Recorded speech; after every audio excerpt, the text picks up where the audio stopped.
चर्चा इस बेहद ही खास कार्यक्रम में आपका बहुत स्वागत है। आप मेरे पीछे ये चाय की रेहड़ी देख रहे होंगे और इससे आपको बहुत कुछ समझ आ रहा होगा। जी हाँ, चुनाव और चाय इन दोनों का संबंध बहुत ही तगड़ा है और खास करके अगर आप बात बिहार की करें तो बिहार में चाय पर जो चर्चा है वो होती है और जब चाय पर चर्चा होती है तो कहीं ना कहीं पॉलिटिक्स की बात सबसे ज्यादा होती है। इसीलिए ये बहुत ज्यादा जरूरी है कि चाय के साथ कुछ गॉसिप भी हो जिसे आप देखेंगे और समझेंगे। कुछ रिपोर्ट्स भी हम आपको दिखाएंगे और हमारे साथ हमारे managing editor input Rakesh ji भी हैं। बहुत स्वागत है सर आपका भी। और आज हम बात करेंगे कि आखिरकार बिहार की राजनीति में क्या कुछ चल रहा है। महागठबंधन ने जो चुनाव पत्र सामने लेकर वो आई है जिसे कि तेजस्वी प्रण पत्र नाम दिया गया, क्या कुछ उसमें खास है, सब कुछ बताएंगे आपको। चर्चा भी होगी, ग्राउंड जीरो से रिपोर्टर्स भी जुड़ेंगे। सबसे पहले एक रिपोर्ट आपको दिखा देते हैं। को क्या नतीजा? छठ महापर्व के बाद बिहार में चुनावी सरगर्मी तेज हो गई है। शुरू के दौर में चुनाव प्रचार में एनडीए आगे था, लेकिन अब महागठबंधन कुछ मामलों में आगे दिख रहा है, चाहे वह घोषणा पत्र हो चाहे सीएम का फेस हो। महागठबंधन ने घोषणा पत्र को तेजस्वी प्रण पत्र नाम दे दिया है। तेजस्वी के मुताबिक ये घोषणा पत्र नहीं बल्कि बिहार के विकास का और बिहार को नंबर 1 बनाने का विजन पत्र है। चूंकि तेजस्वी ने प्रण लिया है लिहाजा इसे तेजस्वी प्रण पत्र नाम दिया गया है। तेजस्वी का कहना है कि वो अगले 5 साल कैसे काम करने जा रहे हैं वही इसमें बता रहे हैं। अब एनडीए भी अपने सीएम के नाम की घोषणा करे, उनके पास क्या योजनाएं हैं और विजन क्या हैं, वे बिहार को कैसे आगे ले जाएंगे, ये सब जनता को बताएं। अब तक जितनी योजनाएं लाई हैं इन्होंने नकल की है तेजस्वी की, तो इनके पास कुछ अपना करने को कहने को नहीं है बिहार के लोगों को। हम लोग विजन बता रहे हैं, रोड मैप बता रहे हैं। आपको बताना चाह रहा हूं कि बिहार में नीतीश कुमार की 20 साल की सरकार और 15 साल की राजद की लालू परिवार की सरकार, वो पहला जंगल राज था, ये दूसरा जंगल राज चल रहा है। इन दोनों जंगल राज से बिहार को छुटकारा दिलाना है। क्या आप इस जंगल राज को खत्म करेंगे? अगर आप जंगल राज को खत्म करने का इरादा कर लिए तो यकीन जानिए बिहार अपनी तरक्की की ऊंचाइयों तक पहुंच जाएगा। महागठबंधन एनडीए पर वोट चोरी का आरोप भी लगाता रहा है। चुनाव आयोग के साथ सांठगांठ की बात भी करता रहा है। अब बीजेपी ने तेजस्वी पर उपाधि चोरी का आरोप लगा दिया है। बीजेपी का कहना है कि राहुल गांधी और तेजस्वी यादव ने एसआईआर के वक्त अपने नाम के पीछे जननायक लगाने का प्रयास किया था, लेकिन जननायक केवल कर्पूरी ठाकुर और जयप्रकाश नारायण जैसे लोग ही हो सकते हैं। जननायक की उपाधि का चोरी कर लिया। जननायक सिर्फ भारत रत्न जननायक कर्पूरी ठाकुर जी के पीछे ही लग सकता है, लोकनायक जयप्रकाश नारायण जी के पीछे ही लग सकता है। इन लोगों ने इस उपाधि को चोरी करने का प्रयास किया और वहीं पर इधर तेजस्वी यादव के बड़े भाई तेज प्रताप यादव भी तेजस्वी पर निशाना साध रहे हैं। इन्होंने कहा कि कर्पूरी ठाकुर, महात्मा गांधी, बाबा साहब अंबेडकर और गांधी जी जननायक थे। लालू यादव की राहुल गांधी और तेजस्वी यादव पर छत्र छाया है। उनके ऊपर बिहार के गरीबों और नौजवानों की छत्र छाया है। पोस्टर में जिनका ऊपर में है सभी जननायक, कर्पूरी जी, लोहिया जी, अंबेडकर, महात्मा गांधी, ये लोग जननायक हैं। अब जनता क्या चाहती है? जो लोग जननायक बता रहे हैं, जननायक नहीं बताना चाहिए। महागठबंधन में फिलहाल एकता चुनाव घोषणा से पहले वाली नहीं दिखती है। सीटों को लेकर तकरार हुए। तेज प्रताप लगातार तेजस्वी पर निशाना साधते हुए दिख रहे हैं। कुछ सीटों पर महागठबंधन के उम्मीदवार आमने सामने हैं। सवाल ये है कि जनता महागठबंधन के वादों पर कितना भरोसा करेगी या फिर वो एनडीए पर एक बार फिर भरोसा करेगी। Bureau report, India news. तो देखिए, पूरी रिपोर्ट हमने देख ली है और चाय वाले भैया चाय भी बना रहे हैं और थोड़ा वक्त इनको लगेगा, लेकिन सर सबसे पहला मेरा सवाल ये है कि कल जो घोषणा पत्र लेकर आए हैं महागठबंधन की तरफ से, अच्छा, एक चीज मैंने ये देखी कि जब चुनाव प्रचार जब नहीं हो रहा था, मतलब जब राहुल गांधी निकले थे वोटर अधिकार यात्रा के दौरान, उनसे कई बार ये पूछा गया कि भाई क्या ये तेजस्वी यादव के नेतृत्व में चुनाव लड़ा जाएगा। एक बार भी उन्होंने क्लियर नहीं किया। लेकिन अगर हम घोषणा पत्र को देखें तो तेजस्वी यादव की फोटो काफी बड़ी बड़ी है, वो महागठबंधन का ही तो कुल मिलाकर ये माना जाए कि महागठबंधन ने जो चुप्पी साध रखी थी वो उसका जवाब है ये घोषणा पत्र। देखिए, जिस तरह से आपने तेजस्वी को सुना, तेजस्वी ने कहा कि ये घोषणा पत्र जिक्र नहीं किया, उन्होंने कहा कि तेजस्वी प्रण पत्र। हाँ, तो आप समझ सकते हैं कि तेजस्वी चेहरा जो है ज्यादा बड़ा है, महागठबंधन जो है उसमें छोटा दिख रहा है। हाँ, तो ये बड़ी बात है। और जिस तरह से हम लोग चाय पे चर्चा करते हैं, चाय पे चर्चा विथ एडिटर्स, तो इसमें जो गुण तत्व हैं अभी तक का, आज से रैली जो है वहां पर रैलियों की संख्या आप देख रहे हैं काफी बढ़ गई हैं। आज राहुल गांधी तेजस्वी का ज्वाइंट रैली होने जा रही है और राहुल गांधी आने वाले 10 दिनों में कम से कम हमारे पास जो जानकारी है 1 दर्जन से ज्यादा रैलियां करने जा रहे हैं। साथ ही साथ आज केंद्रीय गृह मंत्री अमित शाह भी हैं, राजनाथ सिंह, रक्षा मंत्री राजनाथ सिंह भी रैली कर रहे हैं। साथ ही साथ अगर बात करें बीजेपी के, तो 3 मुख्यमंत्री वहां पर धुआंधार रैलियां कर रहे हैं। तो ये साफ तौर पर ग्राउंड पर छठ के बाद अब जो है गर्मी ज्यादा आ गई है और पूरी तौर पर आप मान कर चलिए कि मुकाबला काफी रोचक होने जा रहा है। और रोचक इसलिए क्योंकि कई जगह जो है मुकाबला त्रिकोणीय है, तो कई जगह चतुष्कोणीय, खासतौर पे पश्चिमांचल में। बिल्कुल ठीक है। तो चलिए, हम लगातार बातचीत भी कर रहे हैं और हमारे सहयोगी भी ग्राउंड जीरोस बनेंगे। चाय कितनी देर में बनाओगे भैया? बन गई।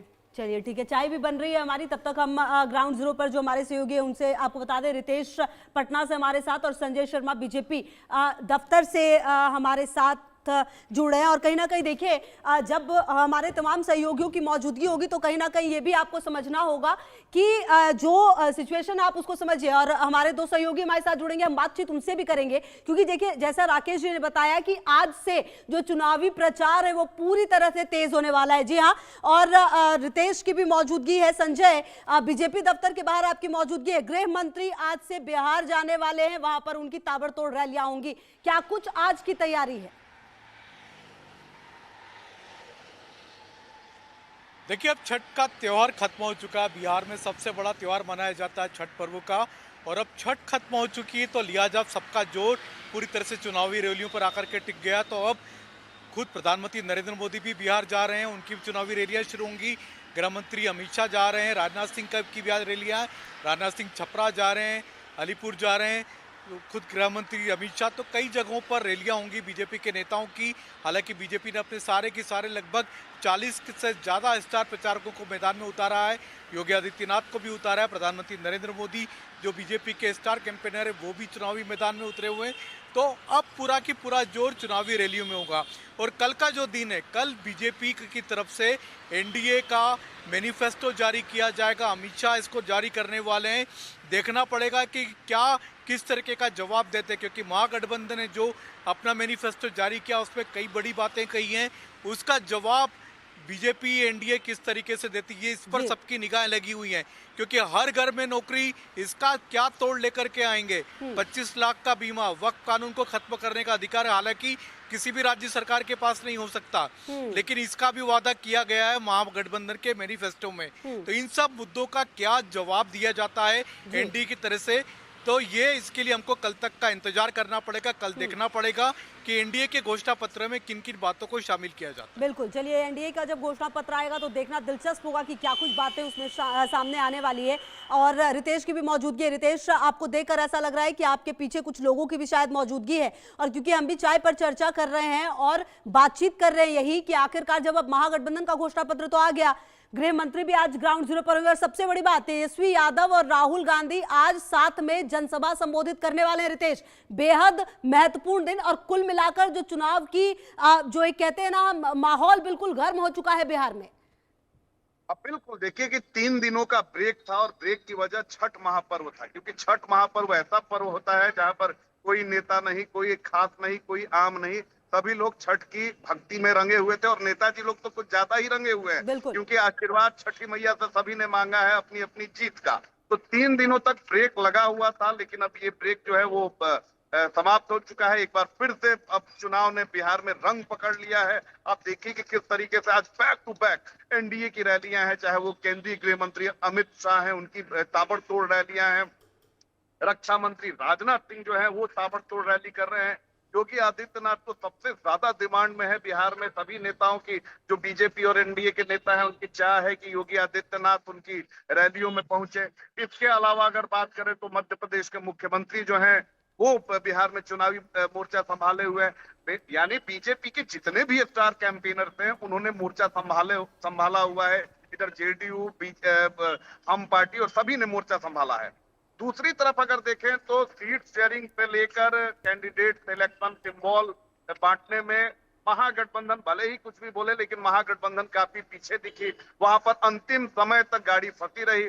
अब चुनाव प्रचार की जब बारी आई तो तेजस्वी निकल ही नहीं रहे थे। बाद में कब निकलना शुरू किया, जब महागठबंधन ने उन्हें सीएम फेस मान लिया, आधिकारिक तौर पर इसकी घोषणा कर दी गई। राहुल गांधी को लेकर सवाल उठने लगे तो आज राहुल गांधी आ रहे हैं।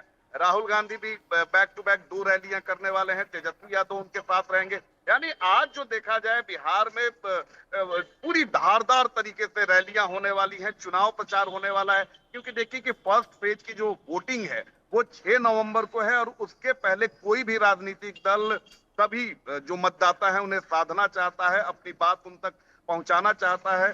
तो आज देखिए कि आरोप प्रत्यारोप का दौर है, क्योंकि बड़े बड़े नेताओं ने मोर्चा संभाला है। उधर ओवैसी साहब ने भी मोर्चा संभाल रखा है। तो अब क्योंकि देखिए कि नेताओं का डोर टू डोर कैंपेन भी शुरू हो चुका है। लगातार जो नेताजी हैं वो छठ पर्व में भी जो मतदाता हैं उनके घर पर पहुंचे थे। अब तो अलग अलग जगहों पर जा रहे हैं, रैलियां कर रहे हैं। तो बड़ा नेता हो, छोटा नेता हो, कार्यकर्ता हो, सभी ने चुनावी जो ये समर है उसमें कमर कस लिया है और अब सभी को इंतजार है कि कब वोटिंग होगी। लेकिन दूसरी तरफ जनता बड़ी खामोशी से दोनों धड़ों को सुन रही है, देख रही है। ये बात जो आपने रितेश कही है ये बेहद महत्वपूर्ण है और अब इसी पर हम आगे भी चर्चा करेंगे। आप दोनों के पास लौटेंगे भी, आप रहिए हमारे साथ। और राकेश जी देखिए, ये बात जो एक चाय वाले भैया, चाय कितनी देर में लेके आ रहे हैं आप? चलिए आप लेके आइए चाय। और सर मेरा एक सवाल ये है कि इस बार की अगर आप जनता की बात करें, जनता सचमुच बहुत खामोश है। अच्छा, जब हमारे जो रिपोर्टर्स हैं वो जब ग्राउंड जीरो पर जाकर पूछते हैं कि भाई आपके विधायक ने कितना काम किया, कितने, अच्छा उसमें भी बिल्कुल बटे हुए। कुछ कहते हैं कि हाँ बहुत अच्छा काम हुआ है और एक वर्ग जो कहता है कि बिल्कुल काम नहीं हुआ है। मतलब बीच का कोई रास्ता नहीं है। कुल मिलाकर इस बार जो वोटर्स है वो बहुत ही साइलेंट नजर आ रहे हैं। देखिए, वोटर साइलेंट इसलिए है क्योंकि ये चुनाव पिछले काफी दिनों से देखिए वहां पर जो तीसरा जो धड़ा है, मैं इसलिए कह रहा हूँ, वो प्रशांत किशोर पिछले 1 साल से लगातार ग्राउंड जीरो पर लगातार काम कर रहे थे। लगातार जो है रैलियां करना, सभा करना, छोटे छोटे नुक्कड़ आयोजन करना, तो लगातार कर रहे थे। साथ ही साथ पिछले 4-5 महीने से पश्चिमांचल में खास तौर पे जोर लगातार दिया जा रहा था ओवैसी द्वारा। तो ये लगातार जो गुटबंदी और जो इस बार की जो वोटर है वो थोड़ा ज्यादा चुप है। बिल्कुल, चलिए धन्यवाद। हाँ। तो वोटर इस बार जिस तरह से पहले वोकल रहते थे, अब कैमरे पर जो है कुछ कहता है, करता कुछ और है। तो ये सबसे महत्वपूर्ण है। कहा कि भैया हम देखिए आज क्यों बताएं, हम अगली बार बताएं। देखिए विकास होना चाहिए था, उतना नहीं हुआ। कोई कहता है विकास तो हुआ लेकिन हमको कोई और चीजें हैं। आप विकास से पता कर लेते थे कि हाँ भाई विकास की बात कर रहा है तो बीजेपी की बात है।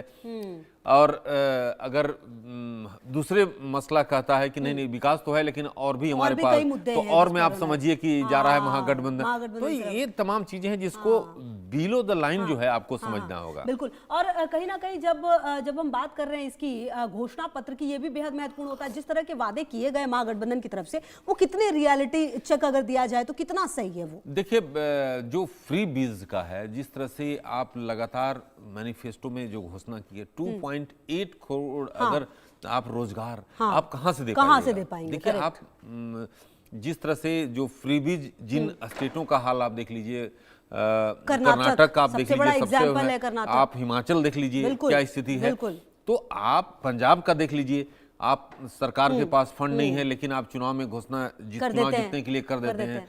फिर कई योजनाएं उन्होंने कही है कि भैया जो अगर दिहाड़ी पर है उसको हम परमानेंट कर देंगे।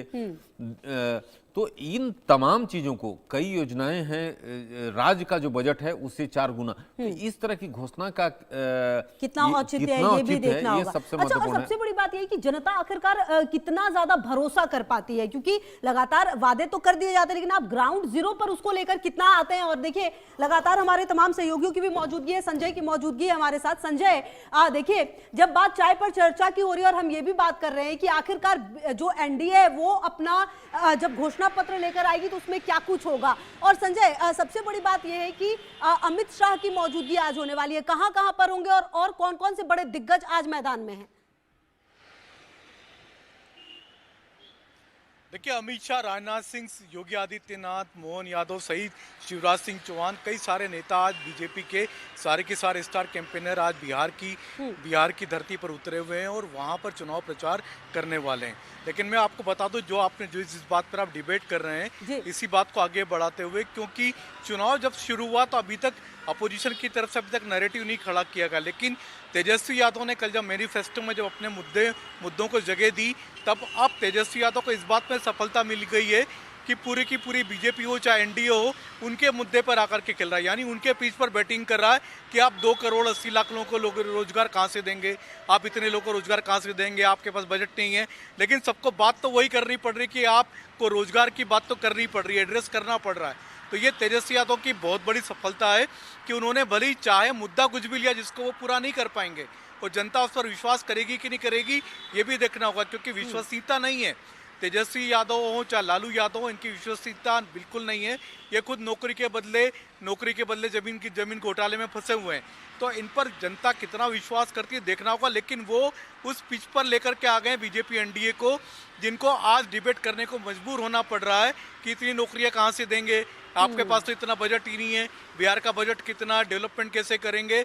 तो ये बड़ी सफलता तेजस्वी यादव को मिल गई है। तो ये अब चुनाव को जो दिशा है वो मुद्दे तय हो गए। अभी तक मुद्दे नहीं थे, अभी तक बिहार चुनाव में नैरेटिव गायब था, चुनावी मुद्दे खड़े नहीं हुए थे। लेकिन महागठबंधन का कल जब मैनिफेस्टो आया तब चुनावी मुद्दे तैयार हो गए चुनावी मैदान के लिए। और अब कल जब एनडीए का मैनिफेस्टो जारी होगा, उसके बाद में जनता कंपेयर करेगी कि आप हमको क्या दे रहे हैं, आप हमको क्या दे रहे हैं। तो दोनों से कंपैरिजन भी होगा और साथ ही साथ ट्रस्ट, विश्वसनीयता किसकी ज्यादा है। अच्छा राकेश जी, देखिए अब ये बात तो सही है कि कंपैरिजन तो होगा, और हमेशा फ्रीबीज की बात जब होती है तो कहीं ना कहीं अगर बीजेपी की खास करके बात करें तो वो तो हमेशा इस पर सवाल उठाती है। लेकिन हमने देखा है पिछले कई चुनाव में वो भी इस चीज को करती है, दूसरे तरीके से बोल के कि हम आत्मनिर्भर बना रहे हैं और जो भी वजह हो, लेकिन आप दे तो वही रहे। अब जब घोषणा पत्र आएगा तो कंपैरिजन तो होगा, जनता करेगी तो सही। एकदम आप सही, आपका आकलन है। और ये लाजमी है, क्योंकि जनता को अंत में चाहिए कि भाई किस गठबंधन से हमें क्या मिल रहा है, ये जरूरी चीज है। लेकिन एक बात मैं करना चाहूंगा, अभी मैं देख रहा था तो सोशल मीडिया में एक मेरे से प्रश्न पूछा गया एक दर्शक द्वारा कि जाति की बात जो है, राजनाथ सिंह को बिहार में वैसे जगहों पर आज उतारा गया है, हायाघाट है, बाढ़ में है, छपरा में है, तीनों राजपूत बहुल क्षेत्र हैं। तो आप बीजेपी देखिए कितनी रणनीति के तहत काम कर रही है। आप सभी मुख्यमंत्रियों की सभाएं रखी गई हैं, और जैसे दिल्ली के मुख्यमंत्री को आपने देखा था, दिल्ली के मुख्यमंत्री छठ में किस तरह से मतलब बिल्कुल बिहारी पर कई लोग तो नहीं कह रहे, आप बिल्कुल ऐसी लग रही हैं कि बिहार में जैसे महिलाएं तैयार होती हैं बिल्कुल वैसे वो तैयार होकर। तो बीजेपी की रणनीति जो है, जो अन्य दलों का जो रणनीति है, महागठबंधन की बात कर रहा हूँ, उससे काफी आगे है। और केंद्रीय गृह मंत्री अमित शाह जो हैं पूरी कमान संभाले हुए हैं। और हमारे पास जानकारी है कि आज केंद्रीय गृह मंत्री की जो रैली है, रैली के बाद आज पटना में ही रहने वाले हैं, और उसमें बीजेपी और महागठबंधन के नेताओं के साथ रणनीति पर चर्चा करेंगे। और इसमें क्योंकि देखिए केंद्रीय गृह मंत्री अमित शाह की रणनीति सबसे महत्वपूर्ण विशेषता जो है, और किस तरह से जमीन से जुड़ते हैं, एक एक क्षेत्र का उनके पास जानकारी होती है, फीडबैक होती है, और उनकी फीडबैक पार्टी की तो होती है, लेकिन उनकी अपनी टीम भी होती है जो कि ग्राउंड जीरो से रिपोर्ट देती है। बिल्कुल, और यही वजह है कि उन्हें यूं ही चाणक्य नहीं कहा जाता है, और लगातार ये भी नजर रहेगी कि आखिरकार जब ग्राउंड पर होंगे तो क्या कुछ कहेंगे। चाय पर चर्चा लगातार जारी रहेगी, कल भी आपसे होगी मुलाकात।